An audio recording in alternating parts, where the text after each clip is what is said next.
Hi my dear students, welcome back to Nurses Profile channel. இந்த வீடியோவில் நம்ம Physician Assistant course பற்றி தான் கம்ப்ளீட்டாக டீட்டெயில்டாக டிஸ்கஸ் பண்ண போகிறோம். நிறைய பேருக்கு இந்த கோர்ஸ் குறித்த நிறைய டவுட்ஸ் இருக்குது. குறிப்பாக கவர்மெண்ட் ஜாப் கிடைக்குமா, சென்ட்ரல் கவர்மெண்ட்டில் ஜாப் இருக்கா, அப்ராடுக்கு போக முடியுமா அப்படிங்கிற நிறைய டவுட்ஸ் இருக்குது. வீடியோவை ஃபுல்லாக பாருங்கள், கண்டிப்பாக உங்களோட கொஸ்டின்ஸ்க்கு எல்லாமே ஆன்சர் கிடைக்கும். அண்ட் நம்மளோட சேனல் நீங்கள் இன்னும் சப்ஸ்கிரைப் பண்ணலை அப்படின்னா சேனல் சப்ஸ்கிரைப் பண்ணிக்கோங்க, பெல் ஐக்கான் ஆன் பண்ணி ஆல் அப்படிங்கிற ஆப்ஷனில் வைங்க. அப்படியே நம்மளோட WhatsApp channel, Telegram channel, Facebook and இன்ஸ்டாகிராமில் ஜாயின் பண்ணிக்கோங்க. ஃபிசிசியன் அசிஸ்டண்ட் இந்த வேர்டை கேட்டாலே நிறைய ஸ்டூடெண்ட்ஸ்க்கு இந்த கோர்ஸ் படிக்கணும் அப்படிங்கிற ஒரு ஆசை வரும். ஃபிசிசியன்னா என்ன, டாக்டர். அசிஸ்டண்ட்னா அவங்களுக்கு உதவியாளராக இருக்கிறது. ஸோ இந்த கோர்ஸோட மெயின் பர்பஸ் இல்லைன்னா எய்ம், கோல் என்ன அப்படின்னா, ஒரு டாக்டருக்கு நீங்கள் அசிஸ்டண்ட்டாக வேலை பார்க்குறதுக்கு பேர் தான் வந்து ஃபிசிசியன் அசிஸ்டண்ட். ஸோ நீங்கள் டாக்டர் ஆக முடியாது, பட் ஒரு பர்டிகுலர் டாக்டருக்கோ இல்லைன்னா நிறைய டாக்டருக்கோ உங்களால் என்ன செய்ய முடியும்னா அசிஸ்டண்டாக ஒர்க் பண்ண முடியும். Assistant in the sense day by day அவங்களோட எல்லா ஒர்க்லையும் எல்லா ஆக்டிவிட்டிலையும் நீங்கள் அவங்களுக்கு அசிஸ்டண்டாக இருப்பீங்க. ஒரு டாக்டர் எத்தனை மணிக்கு வராங்க போகிறாங்க, இன்னைக்கு எந்த கேஸ் பார்க்க போகிறாங்க, எந்த கேஸை அட்டென்ட் பண்ண போகிறாங்க, அந்த கேஸ்க்கு நீங்கள் ஹெல்ப் பண்ணுறதா இருக்கட்டும் இல்லைனா அதை அரேஞ்ச்மெண்ட் பண்ணுறதா இருக்கட்டும். அது மட்டும் இல்லாமல் ஒரு நர்சஸ் வந்து என்ன மாதிரி ரோல் ப்ளே பண்ணுவாங்களோ அதே ரோலை தான் நீங்களும் என்ன செய்வீங்க அப்படின்னா ப்ளே பண்ணுவீங்க.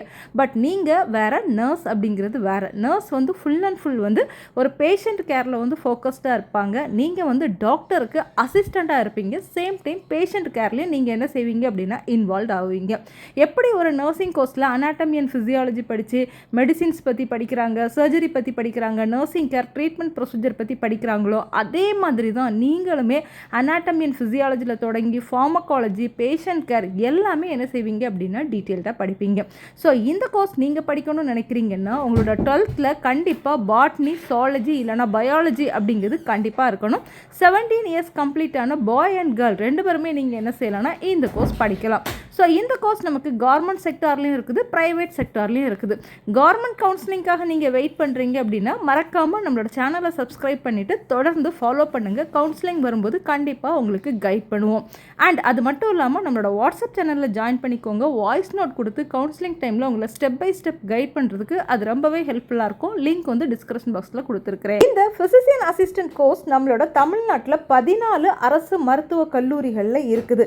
இதில் நமக்கு டோட்டலாக 261 சீட்ஸ் இருக்குது. ஸோ நீங்கள் தமிழ்நாடு அரசு நடத்தக்கூடிய பேராமெடிக்கல் கவுன்சிலிங் மூலமாக பார்ட்டிசிபேட் பண்ணி தான் நீங்கள் என்ன செய்ய முடியும்னா இந்த அரசு மருத்துவக் கல்லூரிகளுக்கு போக முடியும். அப்படி போனீங்கன்னா உங்களுக்கு ஃபீஸ் பார்த்தீங்கன்னா ஒரு 3500லேருந்து வெறும் 5000 ரூபாய் தான் ஒரு வருஷத்துக்கு உங்களுக்கு ஃபீஸ் வரும். ஆனால் நல்ல கட் ஆஃப் இருந்தால் தான் உங்களுக்கு கவர்மெண்ட் காலேஜஸ் சீட் கிடைக்கும். இந்த கோர்ஸ் டாக்டருக்கு அசிஸ்டண்ட்டாக வேலை பார்க்கக்கூடிய படிப்பு அப்படின்னு சொன்ன உடனே நிறைய பேர் மக்கள் புரியாமல் என்ன நினைக்கிறாங்க அப்படின்னா இது வந்து கம்பவுண்டருக்கான படிப்பா அப்படின்னு கேட்குறாங்க. பட் கிடையவே கிடையாது. கம்பவுண்டர் அப்படிங்கிறது வேறு, ஃபிசிசியன் அசிஸ்டண்ட் அப்படிங்கிறது வேறு. ஸோ ஒரு நல்ல பெஸ்ட்டான கோர்ஸ் தான். பட் இந்த கோர்ஸில் உள்ள ட்ராபேக் என்ன அப்படின்னு பார்த்தீங்கன்னா கவர்மெண்ட் ஜாப் கிடைக்கிறது ரொம்ப கஷ்டம்.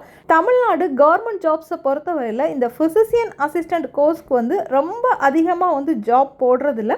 பட் ரேர்லி நமக்கு என்ன செஞ்சுருக்காங்க அப்படின்னா ஒரு 4-5 இயர்ஸ்க்கு முன்னாடி ஃபிசிசியன் அசிஸ்டண்ட் கோர்ஸ்க்கும் கவர்மெண்ட் ஜாப் போட்டிருக்காங்க. அது மட்டும் இல்லாமல் சென்ட்ரல் கவர்மெண்ட்லேயும் ஜாப் ஆப்பர்ச்சுனிட்டி அப்பப்போ உங்களுக்கு வரும். பட் நீங்கள் தான் கவனமாக இருந்து எப்போ போஸ்டிங் வருது அப்படிங்கிறத பார்த்து நீங்கள் என்ன செய்யணும் அப்படின்னா அப்ளை பண்ணணும். பட் அப்ராடில் இந்த கோர்ஸ்க்கு பார்த்தீங்கன்னா நல்ல வேல்யூ இருக்குது. அப்ராடில் பார்த்தீங்கன்னா இவங்களுக்கு நல்ல சேலரியுமே ப்ரொவைட் பண்ணுறாங்க. உங்களுக்கே தெரியும் நம்ம ஊரில் அசிஸ்டன்ட் டாக்டர்ஸ் வச்சுருக்கிறது ரொம்ப குறைவு. பட் அப்ராடில் பார்த்தீங்கன்னா எல்லா டாக்டருமே அவங்களுக்கு என்ன செஞ்சுருப்பாங்க அப்படின்னா ஒரு அசிஸ்டன்ட் வச்சுருப்பாங்க. ஸோ நீங்கள் அப்ராட் போகிறதுக்காக எய்ம் பண்ணுறீங்க அப்படின்னா இந்த ஃபிசிசியன் கோர்ஸை வந்து தேர்ந்தெடுத்து நீங்கள் வந்து படிக்கலாம்.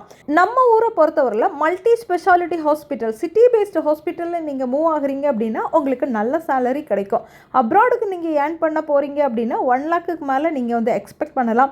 சிட்டிஸில் உள்ள ஹாஸ்பிட்டலை பொறுத்தவரையில் ஒரு 25,000 அந்த ரேஞ்சில் நீங்கள் ஸ்டார்டிங் சேலரி எக்ஸ்பெக்ட் பண்ணலாம்.